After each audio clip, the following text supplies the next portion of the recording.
রাধে রাধে। গীতার মূল্যায়নের আগের ভিডিও ছিল গীতার দ্বিতীয় অধ্যায়ের 47 নম্বর শ্লোকের অনুবাদ সহ ব্যাখ্যা করে বলেছিলাম আজ 47 নম্বর শ্লোকে মর্মকথা ও পরিশিষ্ট ভাব বলবো। মর্মকথা ও পরিশিষ্টভাবে বলা হয়েছে, মনুষ্য দেহে দুটি ব্যাপার ঘটে, পুরাতন কর্মের ফলভোগ এবং নতুন পুরুষার্থ। অন্যান্য জীবের কেবলমাত্র পুরাতন কর্মের ফল ভোগ হয়, অর্থাৎ কীট পতঙ্গ, পশু পক্ষী, দেবতা, ব্রহ্মলোক পর্যন্ত সমস্ত জীবই ভোগজনী। সেই জন্য তাদের প্রতি এটি করো ওটি করো না এরূপ বিধান নেই। পশু পক্ষী, কীট পতঙ্গ ইত্যাদি যা কিছু কর্ম করে তা সমস্তই তাদের কর্মফলের ভোগ, কারণ তারা যে কর্ম করে তা সবই প্রারব্ধ অনুযায়ী আগে থেকে ঠিক করা আছে। তাদের জীবনে অনুকূল প্রতিকূল পরিস্থিতি যা কিছু ভোগ তাও ফলভোগ রূপেই থাকে, কিন্তু মনুষ্য জন্ম প্রাপ্তি হয় নতুন পুরুষার্থের জন্য, যাতে সে নিজেকে উদ্ধার করতে পারে। মানব জীবনে দুটি বিভাগ আছে, একটি হলো তার নিকট পুরাতন কর্মের ফলস্বরূপ অনুকূল প্রতিকূল পরিস্থিতি উদ্ভব হওয়া, এবং অন্যটি হলো তার দ্বারা নতুন কর্ম বা পুরুষার্থ করা। নতুন কর্ম অনুসারে তার ভবিষ্যৎ স্থির হয়। সেই জন্য শাস্ত্র, সাধু মহাপুরুষদের বিধিনিষেধ, সরকারি নিয়মকানুন ইত্যাদির শাসন শুধুমাত্র মানুষের ক্ষেত্রেই প্রযোজ্য, কারণ মানুষেরই থাকে পুরুষার্থের প্রাধান্য ও নতুন কর্ম করার স্বাধীনতা। কিন্তু বিগত কর্মের ফলস্বরূপ প্রাপ্ত অনুকূল প্রতিকূল পরিস্থিতির পরিবর্তে সে পরাধীন, অর্থাৎ মানুষ কর্ম করতে স্বাধীন হলেও ফল প্রাপ্তিতে সে পরাধীন। কিন্তু অনুকূল প্রতিকূল পরিস্থিতির সদুপযোগ করে মানুষ সেগুলিকে তার উদ্ধারের সাধন সামগ্রী করে নিতে পারে, কারণ এই মানব জীবন তার উদ্ধারের নিমিত্তেই সৃষ্ট হয়েছে।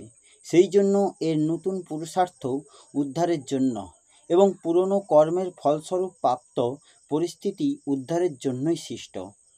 এতে বিশেষভাবে বোঝার বিষয়টি হলো এই যে, মনুষ্য জীবনে প্রারব্ধ অনুযায়ী শুভ অশুভ যে সমস্ত পরিস্থিতি উদ্ভব হয় সেগুলি মানুষ সুখদায়ক বা দুঃখদায়ক বলে মনে করতে পারে, কিন্তু প্রকৃতপক্ষে সেই সব পরিস্থিতিতে সুখী বা দুঃখী হওয়ার কোনো কর্মের ফল নয়, বরং তা মূর্খতার পরিচায়ক, কারণ পরিস্থিতির উদ্ভব বাইরে থেকেই হয়, আর সুখী বা দুঃখী হয় স্বয়ং নিজে। সেই পরিস্থিতির সঙ্গে তদাত্মা করেই সুখ বা দুঃখে ভোক্তা হয়। মানুষ যদি সেই পরিস্থিতির সঙ্গে তদাত্মা না করে তার সদুপযোগ করে, তবে সেই পরিস্থিতিই তার উদ্ধারের সাধন সামগ্রী হয়ে ওঠে। সুখদায়ী পরিস্থিতির সদুপযোগ হলো অপরের সেবা করা, এবং দুঃখদায়ী পরিস্থিতির সদুপযোগ হলো সুখভোগের ইচ্ছা পরিত্যাগ করা। দুঃখদায়ক পরিস্থিতিতে মানুষের কখনো উদ্বিগ্ন হওয়া উচিত নয়, বরং চিন্তা করা উচিত যে আমি সুখভোগের আশায় প্রথমে পাপ করেছি, এখন সেই পাপ দুঃখদায়ক পরিস্থিতি রূপে এসে শেষ হচ্ছে। এতে একটি লাভ হচ্ছে এই যে ওই পাপের প্রায়শ্চিত্ত হচ্ছে এবং আমার শুদ্ধিকরণ হচ্ছে, আর অন্য লাভ হলো এই যে আমি যদি আবার সুখভোগের আশায় পাপ করি তবে পরে আবার এইরূপ দুঃখদায়ক পরিস্থিতির উদ্ভব হবে। সুতরাং সুখভোগের আশায় আর কোনো কাজ করা উচিত নয়, বরং প্রাণীমাত্রেরই হিতের জন্যই কাজ করা উচিত। এর তাৎপর্য হলো এই যে পশু পক্ষী কীট পতঙ্গ ইত্যাদি প্রাণীদের পুরাতন কর্ম বা নতুন কর্ম সবই ভোগরূপে থাকে, কিন্তু মানুষের জন্য পুরাতন কর্মের ফল এবং নতুন পুরুষার্থ কর্ম এই দুই হলো উদ্ধারের সাধন।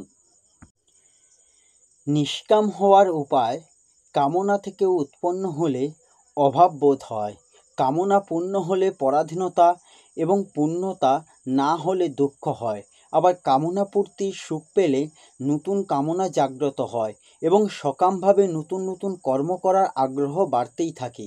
এটি ঠিকমতো বুঝে নিলে নিষ্কাম ভাব আপনা হতেই এসে যায়।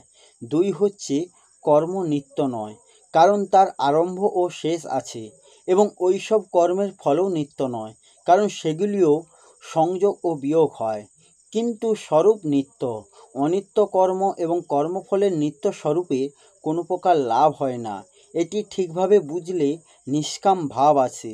নিষ্কাম হলে সাংসারিক সম্বন্ধ চলে যায় এবং পরমাতত্ত্বের প্রাপ্তি ঘটে। কর্মে নিষ্কাম হতে গেলে সাধকের বিবেকে জোর থাকা দরকার এবং তার মধ্যে সেবার ভাব থাকার প্রয়োজন, কারণ এই দুটি ঠিক থাকলেই তবেই কর্মযোগে আচরণ ঠিকমতো পালিত হয়, নতুবা কর্মই হয়, সেটি আর যোগ হয় না। অর্থাৎ নিজ সুখ ও আরাম ত্যাগ করতে বিবেকের প্রাধান্য থাকা চাই এবং অন্যকে সুখ ও আরাম দেওয়ার জন্য সেবাভাবের প্রাধান্য থাকা উচিত।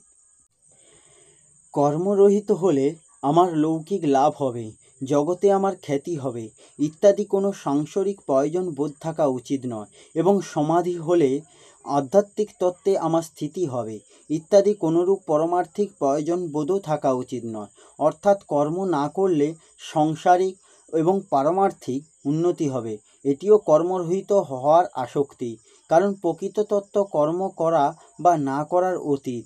এই শ্লোকে ভগবান কথার এই অর্থ ধরায় যে পরিবর্তনশীল বস্তু, ব্যক্তি, পদার্থ, ক্রিয়া, ঘটনা, পরিস্থিতি, অবস্থা, স্থূল, সূক্ষ্ম, কারণ, শরীর ইত্যাদির সঙ্গে সাধকে সর্বতোভাবে নির্লিপ্ত থাকা কর্তব্য।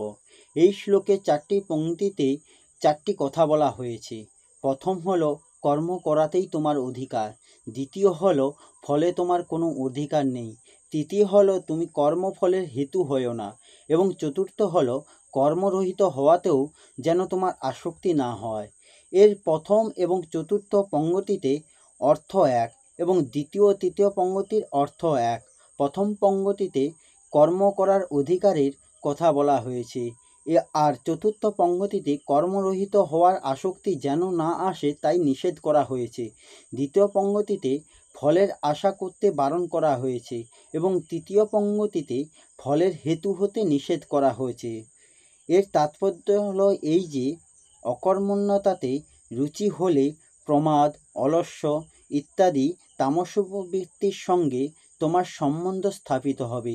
কর্ম এবং কর্মফলের সঙ্গে সম্পর্ক স্থাপন করলে তোমার রাজসিক বৃত্তির সঙ্গে সম্পর্ক স্থাপিত হবে।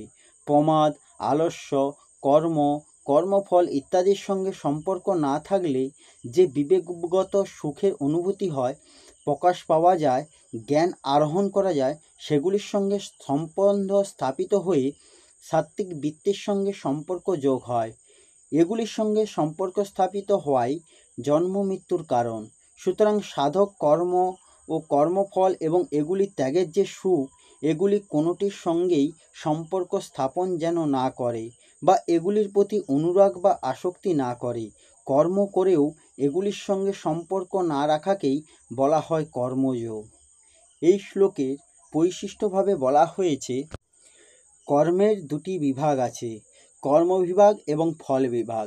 মানুষের অধিকার থাকে শুধু কর্ম বিভাগেই, ফল বিভাগে নয়, কারণ নতুন পুরুষার্থ হওয়ার কর্ম বিভাগ অর্থাৎ কর্ম করা মানুষের অধীন, আর পূর্বকৃত কর্মাদির ভোগ হওয়ার ফল বিভাগ প্রারব্ধের অধীন।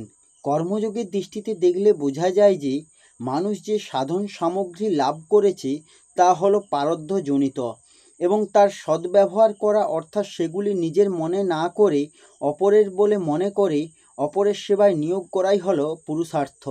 কর্মযোগের প্রধান কথা হলো নিজের কর্তব্যের দ্বারা অন্যের অধিকার রক্ষা করা এবং কর্মফল অর্থাৎ নিজ অধিকার পরিত্যাগ করা। অন্যের অধিকার রক্ষা করলে পুরাতন আসক্তি দূর হয় এবং নিজ অধিকার পরিত্যাগ করলে নতুন কোনো আসক্তি জন্মায় না। এইভাবে পুরাতন আসক্তি দূর হলে এবং নতুন আসক্তি না জন্মালে কর্মযোগী বিতরাগ হন। বিতরাগ হলে তার তত্ত্বজ্ঞান হয়, কেননা তত্ত্বজ্ঞান প্রাপ্তিতে বিনাশীল অসৎ বস্তুর আসক্তি হলো একমাত্র বাধা। এই হলো গীতার 2য় অধ্যায়ের 47 নম্বর শ্লোকে পরিশিষ্ট ভাব ও বিশেষ কথা। আসব পরের ভিডিওতে। রাধে রাধে, জয় শ্রীকৃষ্ণ, জয় গীতা।